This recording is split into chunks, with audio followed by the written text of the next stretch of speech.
Et quel bonheur de passer cette matinée tous les jours avec vous de 10h à 13h sur Europe 1 avec Franck Vallière, avec Olivier Guénec, avec Héloïse Goua et Olivier Pouls. On a faim. Et après-midi, effectivement, on a faim avec Olivier Pouls. Juste un mot pour Emmanuel et Louis. Ils ont été les plus rapides au standard au 01 80 20 39 21 pour remporter vos fameux pistolets. Ah, c'est exceptionnel. Vos pistolets à eau de guerre là que vous nous avez présentés. Eh bien, Emmanuel nous a appelé de Strasbourg et il était avec son petit Louis de 5 ans. Ah, et c'est magnifique. Louis qui a dit à son papa, appelle la radio. Eh bien, Louis, c'est toi qui as été le plus rapide. Les pistolets arrivent très vite. Bravo, À lui. Strasbourg. Olivier Pouls, vous lancez ce lundi, après la semaine dernière, vous nous avez régalé avec le Tour de France des apéros. Vous nous lancez un nouveau Tour de France. Et vous pouvez vous apprêter à faire chauffer les braises, les amis, car nous allons faire le Tour de France des grillades. Et vous riche verrez idée. qu'il y en aura pour tous les goûts, et pas uniquement pour les viandards. On va essayer quand même de faire un petit pas de côté en fin de semaine pour remettre un peu de fibre dans tout ça. Absolument, voyez-vous. un petit peu de verdure. Et quelle est la Alors, pour première commencer, étape on va du Tour de faire France? l'incontournable, le best-seller de tous les étés, quoi qu'il advienne, c'est la saucisse, évidemment. Ah, la saucisse. Et la saucisse, nous D'accord. allons parler de saucisse de Toulouse. Alors, la saucisse de Toulouse est un nom qui est connu, dont on atteste les premières traces dès le XVIIIe siècle. Saucisse qui accompagnait d'ailleurs traditionnellement, qui accompagne toujours traditionnellement le cassoulet. Ah oui, Oui. c'est la saucisse du Et cassoulet. évidemment, Ouais. c'est la saucisse du cassoulet, mais on peut la préparer de plein de façons. On peut la griller, surtout. J'aurai une petite démonstration tout à l'heure. Oui, c'est vrai qu'on n'y pense pas de Alors, griller la saucisse bah, de bien sûr. Toulouse. On n'y pense pas. Moi, c'est la saucisse de Toulouse, c'est celle que j'utilise quand je fais le rougail saucisse. Par J'utilise exemple, la on saucisse peut de parfaitement Toulouse. l'utiliser. Alors, ce qu'il faut savoir, c'est une saucisse qui n'a pas de dénomination protégée, donc pas d'IGP, pas d'AOP. En fait, c'est un nom commun. Mais alors on la reconnaît comment?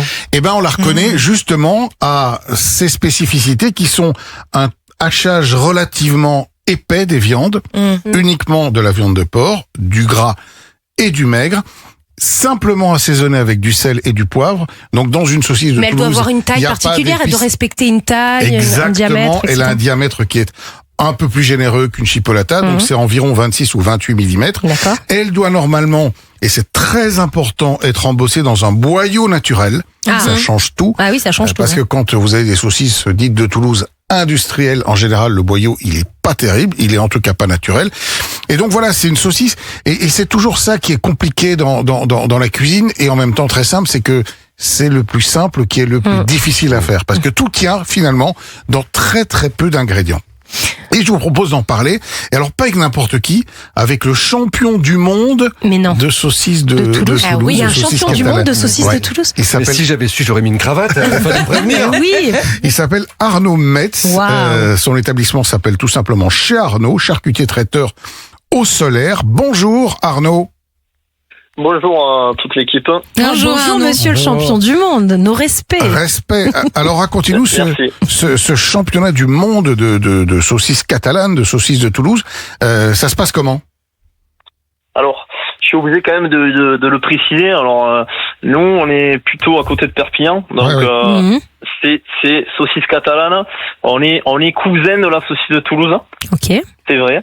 La différence, bon après vous avez tout dit sur la saucisse de Toulouse. J'ai pas grand chose à rajouter.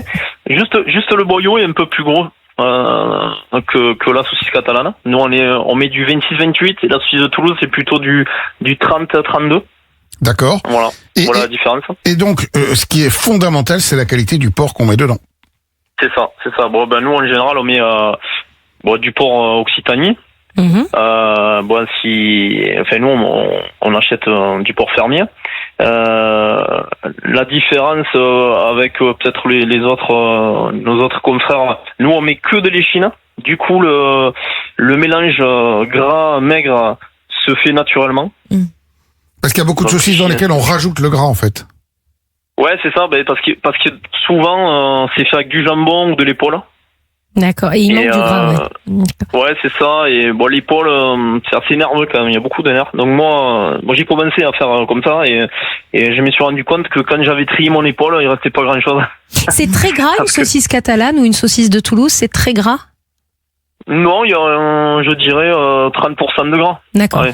Voilà, Alors la moyenne. c'est très gras dans les versions industrielles, Oui. où évidemment on essaye de combler avec du gras, ouais. et puis surtout de faire en De sorte donner que du ça goût. coûte le moins cher possible, parce que la viande évidemment Ouais. coûte beaucoup plus cher que le gras. Mais quand vous avez une vraie saucisse artisanale comme c'est le cas chez vous, c'est à peu près 30% de gras par rapport à la viande. Ouais, c'est ça. L'industriel, ils mettent des colorants surtout, et du coup, vous avez l'impression qu'elle est très maigre parce qu'elle est colorée, elle est bien rose, mais ils trichent un peu avec ça. Voilà, nous, elle est assez claire. Du coup, la saucisse, quand on la fait cuire, elle blanchit, elle rougit pas. Oui. Voilà, elle reste blanche et bien dorée. Mais on parlait de saucisses industrielles et de saucisses de charcutier. C'est vrai qu'il y a une différence de prix. Les gens vont plus facilement vers Ouais. l'industriel parce que ça paraît moins cher. Mais combien ça coûte une saucisse comme ça chez un charcutier? C'est quoi? C'est prix au kilo? C'est combien?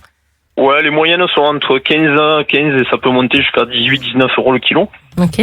Alors que. Et dans je un pense kilo, on a que, combien de saucisses à peu près? Ouais, suivant le boyau et la longueur, on va avoir une 10-12 saucisses. Ouais. Parce que la saucisse de Toulouse, il faut savoir qu'elle est très longue. Vous savez, elle est Oui. enroulée sur elle-même Ouais. comme une espèce d'escargot. Donc en fait, donnez-moi un peu de cette chose longue Ouais. et molle, comme dirait l'autre. C'est ça, exactement. C'était Donc, on l'a dans le fait, Père Noël est c'était une ordure. Exactement, ouais, avec du boudin. Mais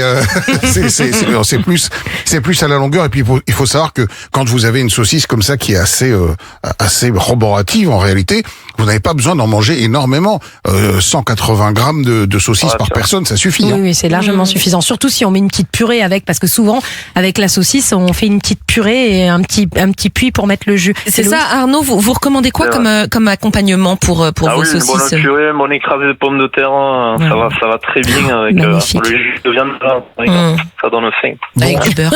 Et puis on peut aussi mettre quelques légumes. Hein. En ce moment, il y a des magnifiques C'est tomates. pas interdit. Vous savez, ça marche aussi C'est quoi, dans l'esprit d'une petite poêlée de légumes. C'est aussi parfaitement Mais délicieux. justement, dans le cadre des apéros, puisque vous nous proposez un tour de France des apéros toute cette semaine, la saucisse, on peut la griller Ah bah évidemment. au barbecue. Ensuite, vous la coupez en petits tronçons. Vous mettez un tout petit peu de moutarde, si vous voulez, par-dessus. Et là, on fait une salade Des de petits tomates pics, avec. des Ou petits pour pics, l'apéro, et des paf, petits paf, pour pics. l'apéro, Ouais, ça c'est marche. Super. Ouais, je serais plus pour l'aïoli, quand même. Ah oui, on est dans la Pour les bonnes gueule, aioli, quand même. évidemment. Ah, belle idée, ouais.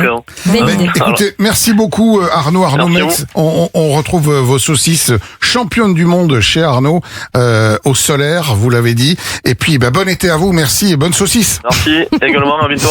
Merci beaucoup Arnaud, et on embrasse tous les charcutiers traiteurs qui nous écoutent ce matin et qui préparent peut-être des saucisses pour les Ouais, barbecues. puis moi, Le je vous en ai barbecue. apporté évidemment. Voilà. Alors, on va pas pouvoir faire un barbecue au charbon de bois Non, dans le studio d'Europe 1. Vous en Il n'y a que Olivier Guénec Il pour est faire assez ça. saccagé le studio avec Olivier déjà, donc n'en rajoutons pas. On va Mais la cuire autrement, mais on va déguster. Et je vous donnerai tous les conseils de cuisson justement pour ces fameuses saucisses de Toulouse ou les chipolatas ou toutes les autres saucisses que vous voulez, avec quelques astuces et notamment une qui va, à mon avis, sérieusement vous bluffer. Ah, eh ben on a